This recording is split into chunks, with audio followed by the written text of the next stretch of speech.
Margaret sat in her kitchen at 3 a.m., staring at the legal documents spread across her oak table. 2 weeks ago, she had driven 6 hours through a thunderstorm to surprise her daughter on her birthday. Today she was signing papers that would change everything forever. At 75, Margaret had learned that some gifts come wrapped in the most unexpected packages. Sometimes they look like betrayal. Her name was Margaret Chen, though everyone called her Maggie. She had been a widow for 8 years now, living alone in the same ranch house where she and David had raised their only child, Emma. The house still held David's presence in small ways: his reading glasses on the nightstand, his favorite coffee mug that she couldn't bring herself to pack away, the vegetable garden he had started that she now tended with careful attention. Maggie had always been the type of person who sent birthday cards 3 days early, who remembered everyone's favorite foods, who kept photo albums organized by year and season. After David died, these habits became more pronounced, as if loving harder could somehow fill the space his absence had created. Emma lived in Portland now, married to a man named Ryan who worked in tech and spoke often about disruption and innovation.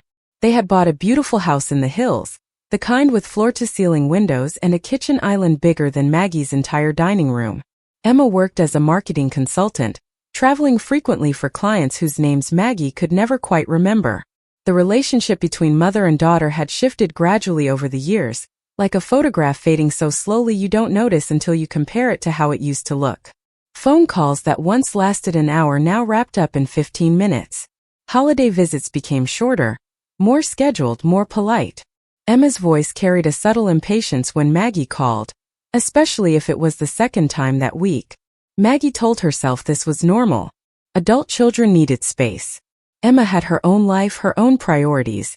But sometimes, late at night, Maggie would remember the little girl who used to climb into bed with her during thunderstorms, who would spend entire afternoons helping her bake cookies, who once wrote a school essay titled, "My Mom, My Hero." That little girl felt like a stranger now. Last Christmas, Emma and Ryan had gone to Costa Rica instead of coming home.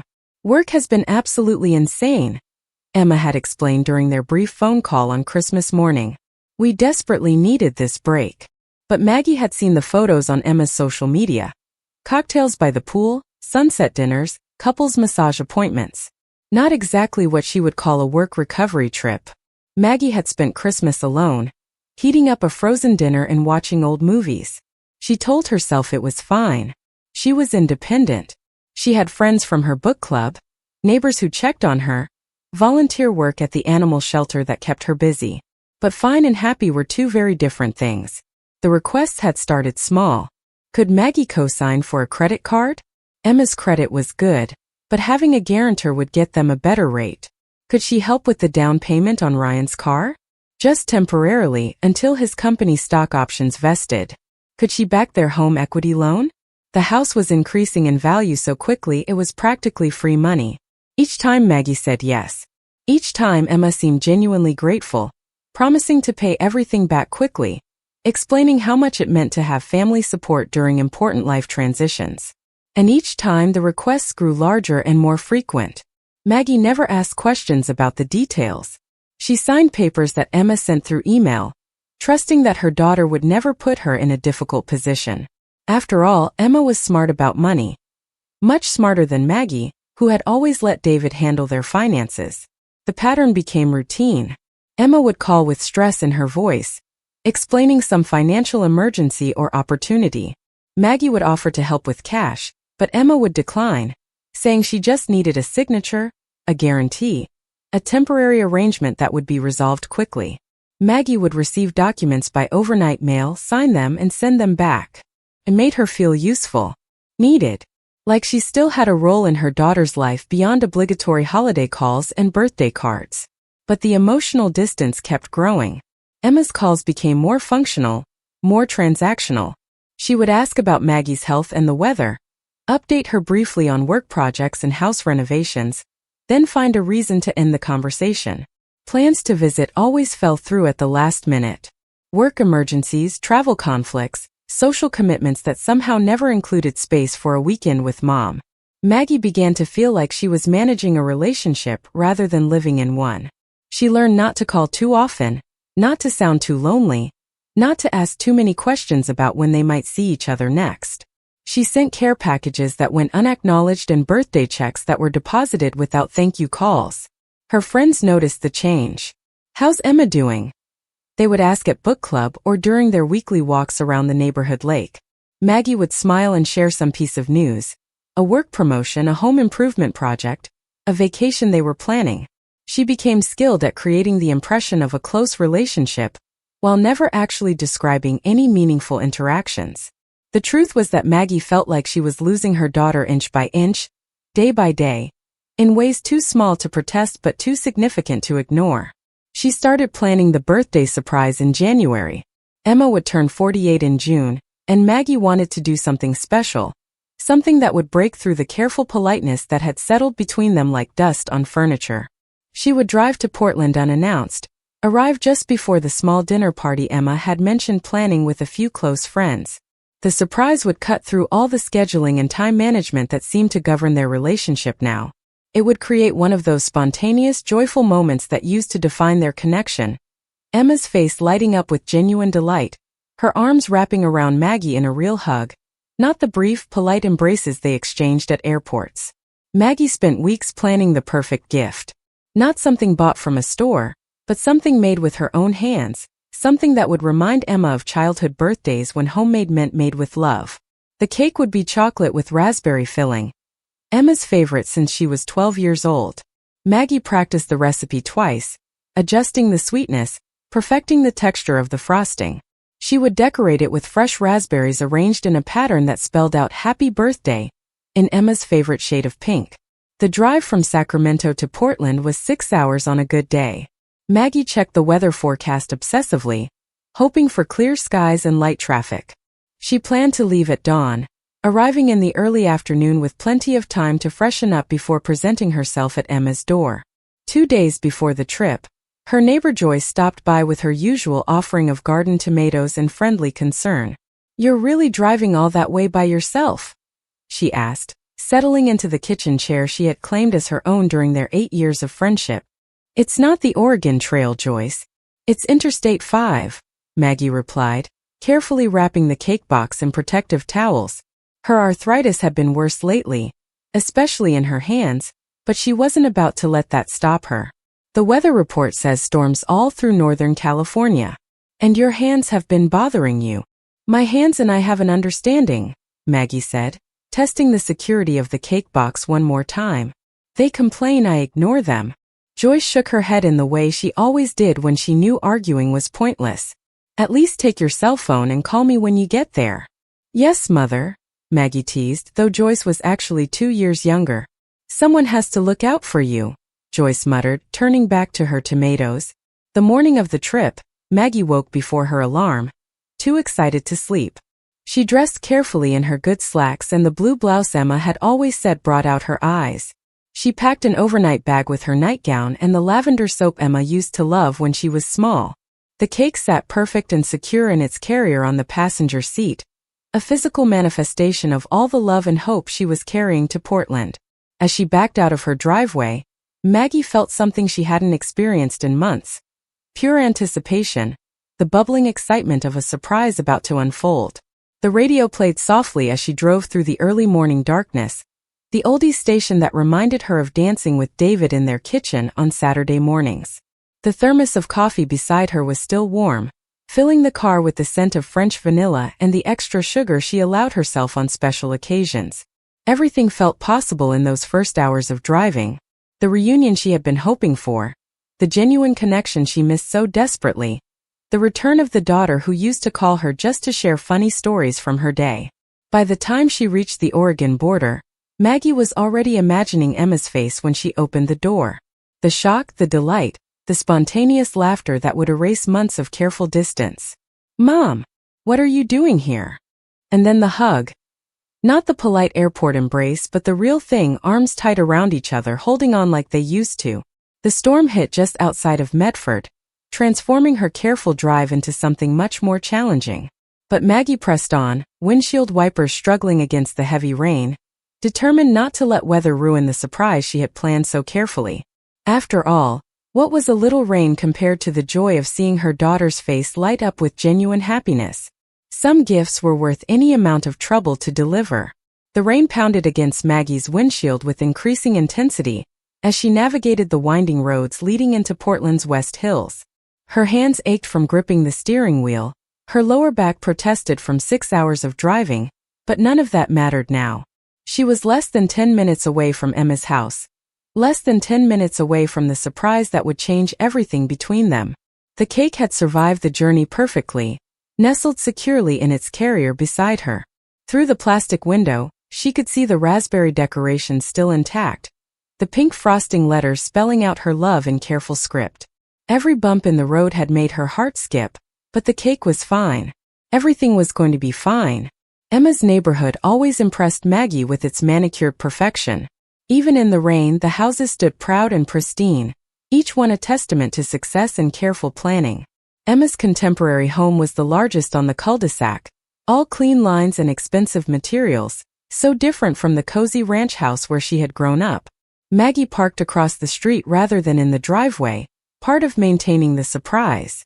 Through the large front windows, she could see movement inside, shadows passing back and forth in what she assumed were birthday preparations. Emma had mentioned planning a small dinner with friends, and Maggie had timed her arrival perfectly to appear just as the celebration was getting started. She sat in her car for a moment, checking her appearance in the rearview mirror. The drive had flattened her hair on one side, and her lipstick had faded, but she looked presentable enough. More importantly, she looked like a mother who had driven 6 hours through a storm to surprise her daughter. That had to count for something. The walk from her car to Emma's front door was only 30 feet, but the rain soaked through her jacket before she reached the covered porch. Water trickled down her neck and into her shoes, but she didn't care. In a few seconds, she would ring the doorbell and watch Emma's face transform with shock and delight. The house smelled of garlic and herbs when she stepped inside. Something delicious roasting in the oven that reminded Maggie of the dinner parties Emma used to host when she first moved to Portland. Back then, Maggie had been invited to those gatherings, had been introduced proudly to Emma's new friends and colleagues. She couldn't remember when those invitations had stopped coming. Emma's home was a showcase of careful curation. The marble floors gleamed under recessed lighting, abstract paintings hung at precise intervals along the walls, and fresh flowers arranged in expensive vases added touches of color to the neutral palette. Everything looked like it belonged in a magazine, including the family photos that decorated the console table, professional portraits of Emma and Ryan, vacation shots from exotic locations, wedding pictures from friends' ceremonies. Maggie noticed that none of the displayed photos included her. Voices drifted from the kitchen, punctuated by laughter that sounded relaxed and genuine. Maggie moved carefully across the slippery marble, the cake carrier growing heavier in her arms as nervousness began to mix with excitement. She had rehearsed this moment dozens of times during the drive, but now she couldn't decide on the right words. Surprise seemed too theatrical. Happy birthday, sweetheart might sound forced. She was about to round the corner into the kitchen when she heard her own name. Mom called yesterday morning, Emma was saying, her voice carrying that familiar edge of irritation that had become increasingly common during their phone conversations. Third time this week. Maggie froze, the cake carrier suddenly feeling like it weighed 100 pounds. What did she want this time? Ryan's voice sounded bored, distracted, like he was doing something else while talking. Same as always. To talk about nothing for 45 minutes. To tell me about her book club and her garden and every single thing the neighbors are doing. To make me feel guilty for having my own life. The words hit Maggie like physical blows. She should have turned around then, should have walked back to her car with whatever dignity remained intact. But her feet seemed rooted to the spot, her body unable to process the command to retreat. At least she didn't invite herself to your birthday, Ryan said. Remember last year when she showed up for 3 days? I thought I was going to lose my mind. Don't remind me, Emma replied with a bitter laugh. I had to hide in our bedroom just to get some peace. She follows me around like a lost puppy, wanting to help with everything, asking a million questions about our lives. Each word landed like a knife between Maggie's ribs. This was how her daughter really felt about her. This was what her attempts at connection had become: irritation, obligation, something to be endured rather than enjoyed. She mentioned maybe visiting soon, Emma continued, and Maggie could hear the sound of chopping, Probably vegetables for the dinner she was preparing for friends who actually wanted to be there. I told her we were swamped with work. Good thinking, Ryan said. The last thing we need is her showing up unannounced and ruining your birthday weekend. The irony might have been funny if it weren't so devastating. Maggie stood perfectly still, rain still dripping from her jacket onto their polished floors, listening to her daughter discuss her as if she were a problem to be managed rather than a person to be loved. Honestly, Emma said, her voice dropping to a conspiratorial tone, sometimes I wish she would just move to one of those senior communities and make some friends her own age. This constant neediness is exhausting. Or take up a hobby that doesn't involve calling us every other day, Ryan added. They both laughed at that, the sound echoing through the kitchen like broken glass. Maggie felt something fundamental shift inside her chest, a breaking that was both terrible and strangely liberating. Then Emma said the words that would change everything forever. God, sometimes I just wish she would disappear. Just not be there anymore, you know? Then we wouldn't have to deal with all the guilt trips and the constant emotional management. A nice long vacation somewhere far away? Ryan suggested. Or a permanent one, Emma replied, and they both laughed again.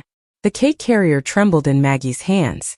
Her daughter, the child she had nursed through every illness, driven to countless activities, supported through heartbreaks and failures and triumphs, had just wished for her permanent disappearance. Had laughed about it with her husband as if Maggie's existence was nothing more than an inconvenience to be eliminated. Maggie didn't remember deciding to move. Her body simply carried her forward into the kitchen, where Emma stood at the island chopping vegetables while Ryan stirred something at the stove. The domestic scene looked exactly as she had imagined it during the long drive north, except for the conversation that had preceded her entrance. Both of them looked up when she appeared, their faces cycling through confusion, recognition, and horror in the space of a few seconds. Emma's knife clattered to the cutting board. Ryan's wooden spoon froze mid-stir. The silence stretched between them like a chasm none of them knew how to cross. Maggie could see the calculations racing behind Emma's eyes. How much had she heard? How much damage control would be required? What story could possibly explain away what had just been said? She watched Emma's hand rise instinctively to her throat, a gesture she had inherited from Maggie, something they both did when words failed them completely. For a moment time seemed suspended. The three of them stood frozen in tableau, the daughter caught in cruelty, the son-in-law realizing his complicity, the mother holding a birthday cake made with love for someone who wished she would disappear forever. Maggie didn't speak. She didn't cry. She didn't demand explanations or apologies or acknowledgments of the pain that was currently tearing through her chest like wildfire. She simply walked to the kitchen island, set the cake carrier down next to Emma's half-chopped vegetables, and turned toward the door. Mom, Emma called after her, her voice high and panicked. Mom, wait. Please. But Maggie was already moving, already leaving, already choosing herself for the first time in years. She walked back through the perfect house with its perfect furniture, and its perfectly arranged life that had no space for an imperfect mother, who loved too much and called too often and cared too deeply about people who saw her caring as a burden. Maggie, please. Ryan's voice joined the chorus behind her. We didn't mean. She closed the front door on their excuses, stepped back into the rain that was still falling steadily, and walked to her car with more dignity than she thought possible. Her hands shook as she turned the key in the ignition, but her mind was crystal clear for the first time in months.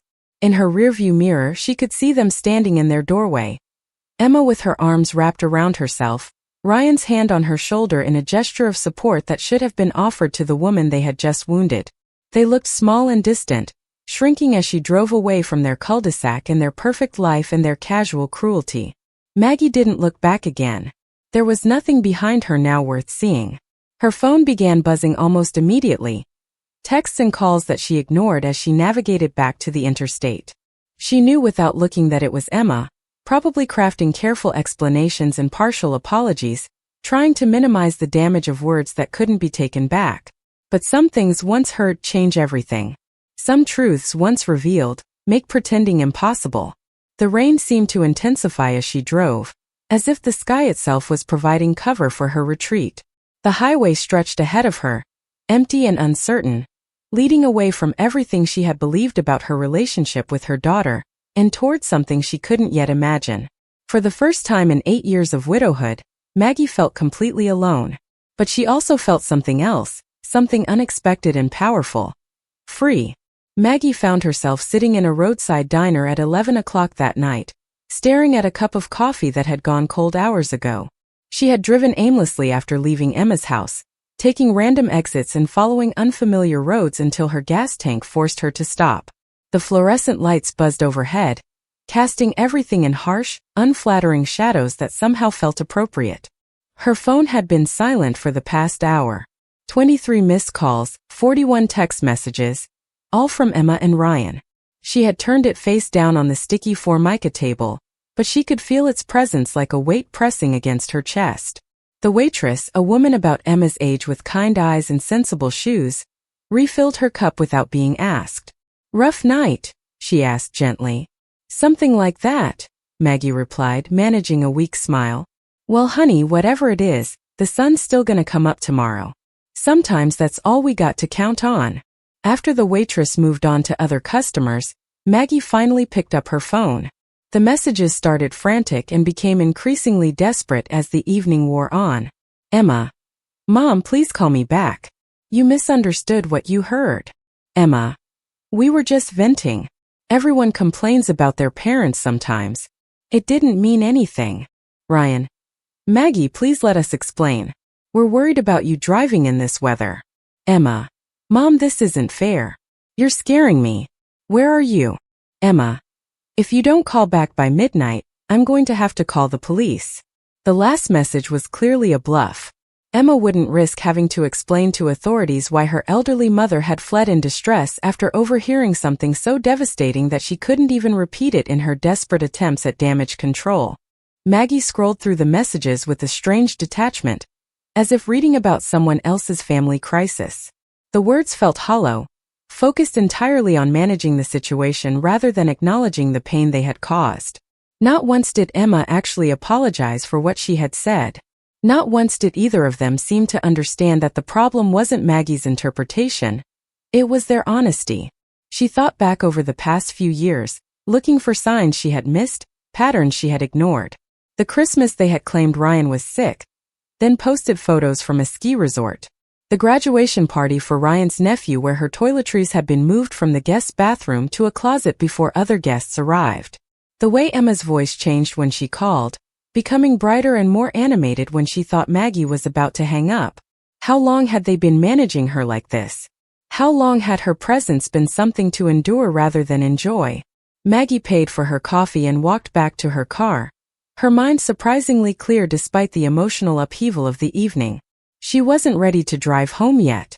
Home meant facing the reality of what she had discovered, meant figuring out how to rebuild a life that had been organized around a relationship that apparently existed only in her imagination.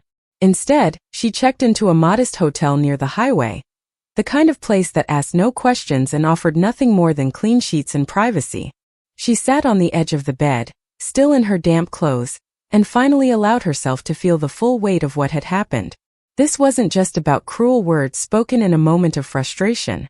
This was the culmination of years of subtle rejections, of increasingly transparent excuses, of a relationship that had been dying while she continued to nurture it with hope and denial.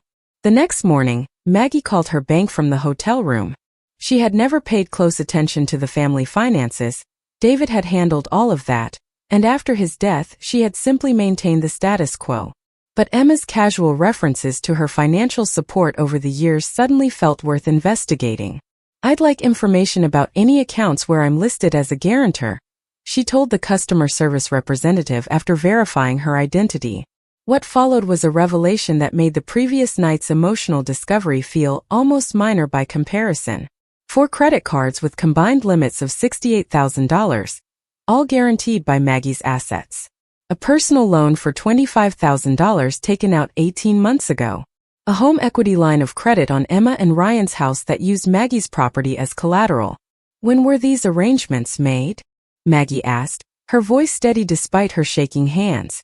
The oldest account had been opened 6 years ago. The most recent was just 4 months old. Around the time Emma had called crying about unexpected medical bills that insurance wouldn't cover.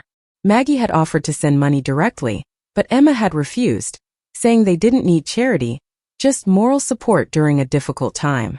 What Emma had actually needed was Maggie's signature on another loan document.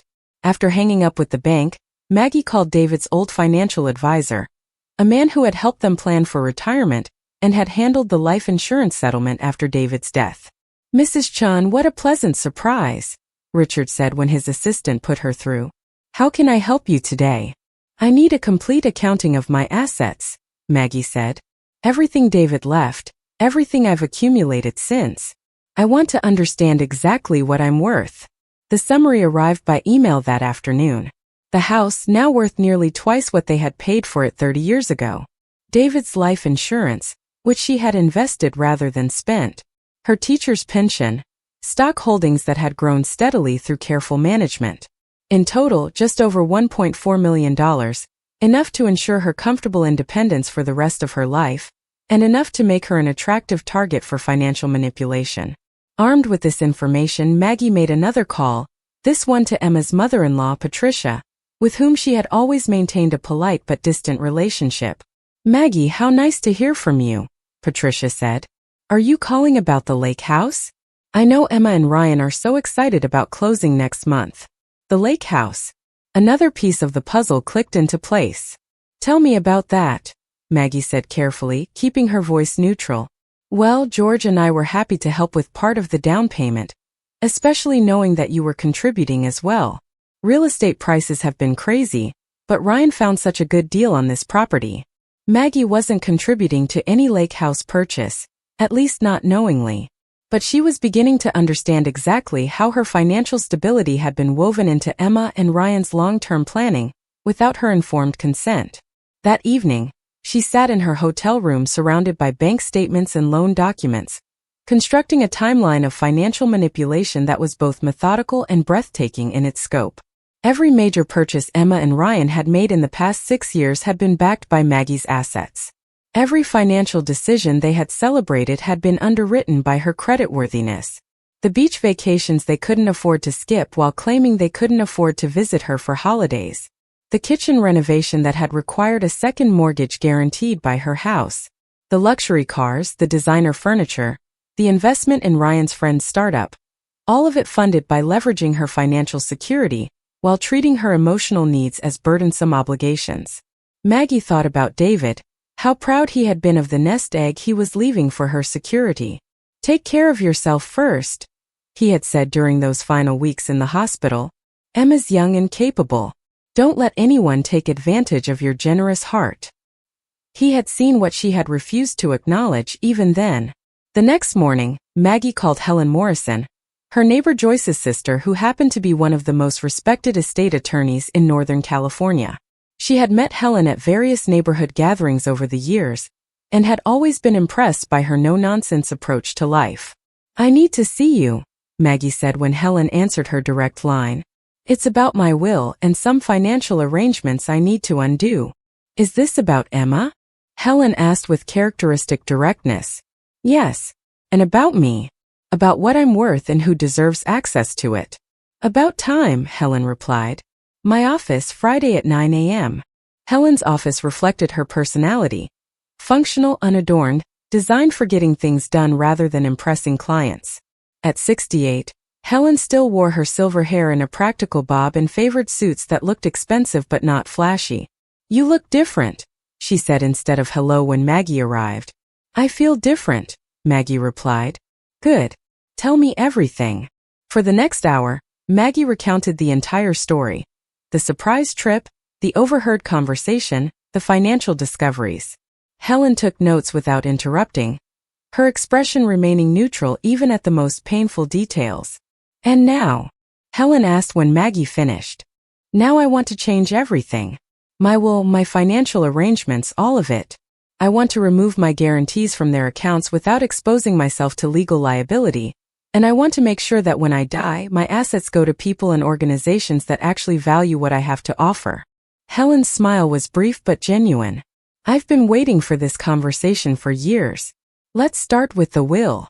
They spent the afternoon reconstructing Maggie's estate plan from the ground up. The house would go to the local animal shelter where she had volunteered since David's death. Her investment portfolio would be split between the community college where she had taught English for 30 years and a scholarship fund for first-generation college students. Personal items would be distributed among friends who had shown genuine care over the years. And for Emma? Helen asked, pin-poised. Maggie thought carefully. My recipe collection and my photo albums. So she can remember the mother she dismissed and the life she chose not to value. Helen made a note. Nicely symbolic. Now let's talk about the financial disentanglement. They brought in Helen's partner, who specialized in banking law, and together crafted letters removing Maggie's guarantees from Emma and Ryan's credit accounts. The language was formal and final, leaving no room for negotiation or appeals to sentiment. They'll feel this immediately, Helen's partner warned. Credit limits will be reduced, possibly to zero. Loan terms may require renegotiation. Any pending transactions that depend on your backing will likely fail. I understand, Maggie said, signing each document with steady hands. The lake house closing will almost certainly fall through without your financial support, Helen added. Maggie remembered Emma's voice. Sometimes I just wish she would disappear. She thought about their laughter, the casual cruelty of people who saw her as a resource rather than a person. Let it fall through, she replied. Before leaving Helen's office, Maggie made one more call, this one to Patricia. I wanted to let you know that I've removed my financial backing from Emma and Ryan's accounts, she said without preamble, including any arrangements related to the lake house purchase. I don't understand, Patricia replied. What backing? The loan guarantees they've been using to secure credit, including the mortgage arrangements that made the lake house purchase possible. I thought you should know before the closing next week. The silence stretched long enough that Maggie wondered if the call had been dropped. Maggie, Patricia said finally, her voice tight with something between confusion and anger. They told us you were contributing half the down payment. That's the only reason George agreed to loan them the other half. Well, I'm not, Maggie said. And I won't be. I thought you deserved to know the truth.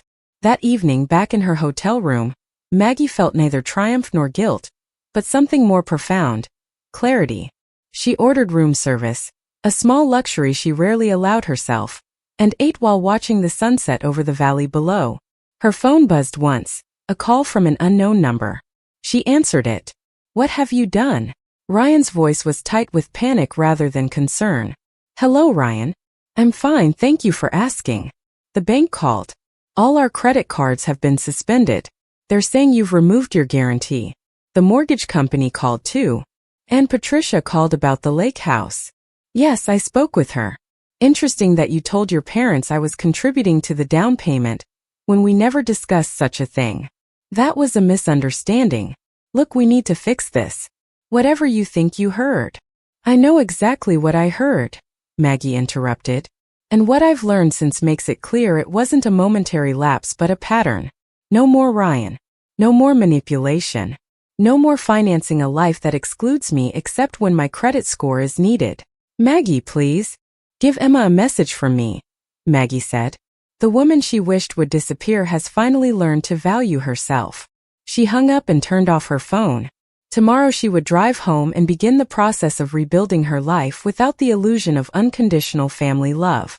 Tonight she would sleep better than she had in years. Maggie returned home 3 days later to find 17 messages on her answering machine and a stack of overnight envelopes wedged between her screen door and front door. Joyce appeared at the fence line within minutes of her arrival, garden gloves in hand and worry written across her face. Thank heavens you're back, Joyce said, hurrying over as Maggie pulled her suitcase from the trunk. Emma's been calling me twice a day asking if I'd heard from you. She sounded pretty frantic. I'm sure she did, Maggie replied, accepting Joyce's help with her bags. The financial notifications must have started arriving. Joyce raised her eyebrows but didn't press for details. I've got a casserole in the freezer and that bottle of wine George brought back from Napa. Want to tell me what happened? Over dinner on Maggie's back patio, she told Joyce everything. The overheard conversation, the financial discoveries, the legal changes she had set in motion. When she finished, Joyce sat quietly for a long moment, swirling wine in her glass. David would be proud, she said finally. He always worried they were taking advantage of your soft heart. The first letter from Emma arrived the next morning, written on expensive stationery in her precise handwriting. The formal tone felt strange for a daughter writing to her mother. "Dear Mom," it began. "I don't understand what's happening. You won't answer our calls. The bank says our credit has been affected because you're no longer serving as our guarantor. Patricia called asking about loan arrangements we supposedly made last year.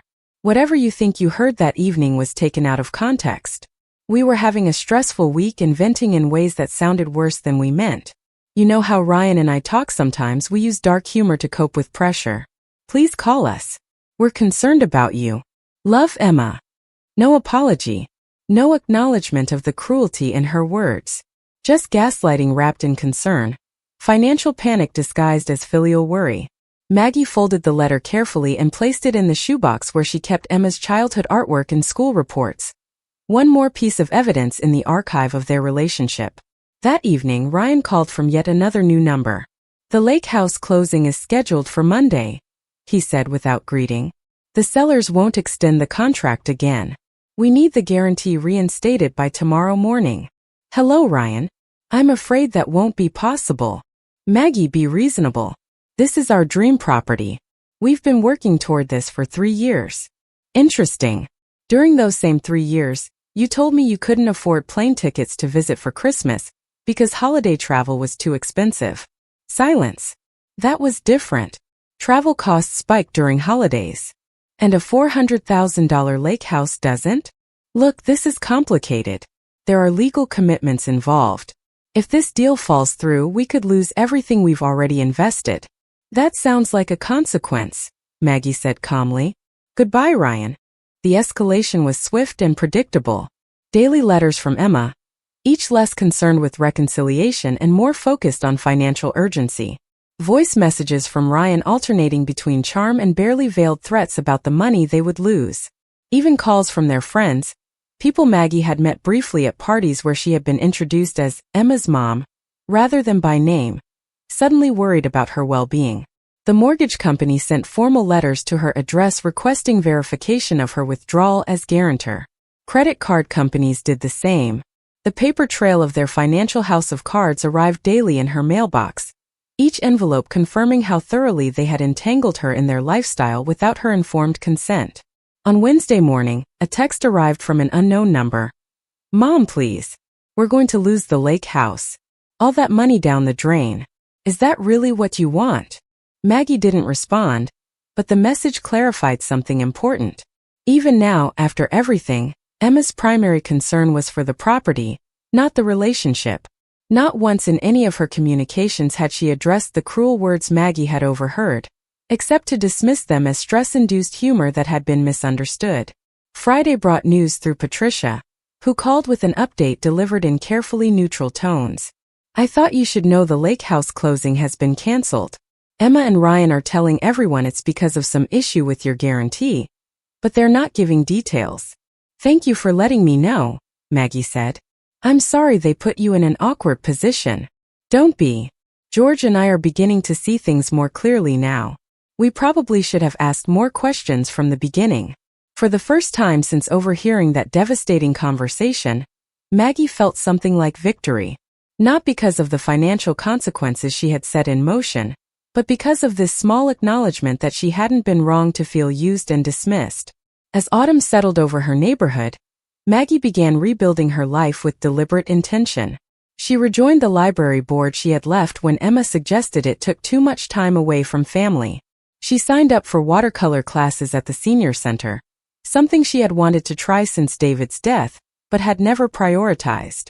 Most importantly, she increased her volunteer hours at the animal shelter, finding purpose in caring for creatures who offered uncomplicated affection in return. Many of the other volunteers were women her age, dealing with their own family disappointments and relationship recalibrations. They spoke honestly about adult children who called only when they needed something, about the loneliness of widowhood, about learning to value themselves when the people they had sacrificed for couldn't be bothered to visit. "You seem different lately," said Carol, a woman who had been volunteering at the shelter longer than anyone else. "More present, if that makes sense." "I stopped waiting for my life to begin," Maggie replied. scratching behind the ears of an elderly terrier who had been returned to the shelter 3 times for being too needy. Good for you. Nothing worse than wasting your golden years on people who don't appreciate gold. In November, Maggie hosted a small dinner party for the first time since David's death. She invited Joyce and her husband, Carol from the shelter, her watercolor instructor, and 2 women from her book club. They ate pot roast and mashed potatoes in her dining room, using the good china she had been saving for special occasions that never seemed special enough. The conversation flowed easily among people who had no hidden agendas, no financial stake in her goodwill, no careful management strategies for her emotional needs. They laughed at Carol's stories about the eccentric pet owners she encountered, debated the merits of their current book selection, and made plans for a group trip to the coast in spring. This felt like family, chosen and authentic, built on mutual respect rather than biological obligation. Emma's communications became less frequent but more desperate as winter approached. The financial consequences were clearly mounting. Through casual conversations with mutual acquaintances, Maggie learned they had downsized to a smaller apartment, that Ryan had taken a second job, that Emma had started working longer hours to compensate for their reduced credit limits. She felt no satisfaction in their struggles, but she recognized their necessity. For too long, she had protected them from the natural consequences of their choices, enabling a lifestyle built on her financial foundation, while accepting emotional scraps in return. In December, 2 days before what would have been David's 78th birthday, Emma called. Not a text or email, but an actual phone call that Maggie almost didn't answer. Mom. Emma's voice was different, smaller, less controlled than usual. I've been seeing someone. A counselor. Since everything fell apart with the house. Maggie waited, saying nothing. She's been asking me questions about why I felt so resentful toward you. About why I could say such terrible things about someone who only ever showed me love. Emma's voice broke slightly. And I don't have good answers. Do you have any answers? Maggie asked quietly. I think I was angry at you for being alone after Dad died. For needing me when I wanted to feel independent. For representing everything I was trying to escape from. Getting older, being responsible for other people, dealing with loss and loneliness. It wasn't a complete explanation, and certainly not a full apology, but it was the first honest thing Emma had said to her in years. The financial stuff, Emma continued. Losing the house, having to downsize, Ryan working weekends, it's been really hard. But my counselor says it might be the best thing that could have happened. That we were building something fake, something that required hurting other people to maintain. What do you think? Maggie asked. I think she's right. And I think you knew that all along. Emma paused. I'm not calling to ask for money, Mom, or guarantees or anything like that. I'd like to try to rebuild something real between us, if you're willing. Maggie looked out her kitchen window at the garden she had been tending alone, at the bird feeder that attracted cardinals and blue jays every morning, at the life she had constructed from honesty and self-respect, rather than hope and denial. I'd like that too, she said. But it will have to be different. Built on truth instead of obligation. I know. Can we maybe start with coffee sometime? Just to talk, not to manage or schedule or fix anything. I'd like that, Maggie said. They didn't solve everything in that phone call, or in the coffee meetings that followed over the next several months. Real healing isn't a moment but a process, full of setbacks and small victories, honest conversations and comfortable silences. Ryan struggled more with the new arrangement. His charm had always been a currency that lost value when it couldn't be exchanged for material benefit. But he was trying, perhaps recognizing that his marriage depended on learning to build relationships based on authenticity rather than advantage. Maggie maintained the life she had built during their estrangement. The animal shelter remained in her will, though she added a modest education fund for any future grandchildren. Her friendships deepened. Her watercolor skills improved enough that she donated a painting to the shelter's fundraising auction. She continued to choose herself first, not out of selfishness but out of hard-won wisdom. Some people might call what she had done revenge. Maggie preferred to think of it as consequences, natural outcomes that she had prevented for too long through misguided generosity and unconditional enabling. At 76, she had finally learned that love without respect isn't love at all. That boundaries aren't walls but doorways that only allow entry to those willing to honor what lies beyond them. That sometimes the most loving thing you can do is stop protecting people from the results of their choices. The chocolate cake she baked for her next birthday had raspberry filling and cream cheese frosting. But the recipe was entirely her own creation. Like the life she was building, familiar in some ways, completely new in others, and finally authentically hers. When Emma came to help her celebrate, bringing flowers instead of requests, staying for conversation instead of obligation, Maggie felt something she had almost forgotten. The simple pleasure of being valued for who she was rather than what she could provide. They still had work to do, trust to rebuild, new patterns to establish. But for the first time in years they were building something real, imperfect but honest, careful but genuine, rooted in mutual respect rather than financial entanglement. Outside Maggie's kitchen window, spring was arriving early. The bulbs she had planted in autumn were pushing through the soil, green promises reaching toward the sun. Soon they would bloom, not because someone else demanded it, but because they had been planted in good soil and tended with care. At 76, Maggie was learning that it's never too late to plant something new, something true, something that grows from authentic ground rather than borrowed foundation. The woman who had once driven through a storm to deliver love to people who wished she would disappear had finally learned to bloom exactly where she was planted, in soil of her own choosing, in light of her own making, surrounded by people who saw her worth rather than her usefulness. And that, she thought as she mixed batter for another new recipe, was worth every difficult conversation, every hard boundary, every moment of choosing herself over others' expectations. The timer would ring soon. It was time to take the cake out of the oven. Time to move forward, eyes open, heart cautious but not closed, into whatever came next.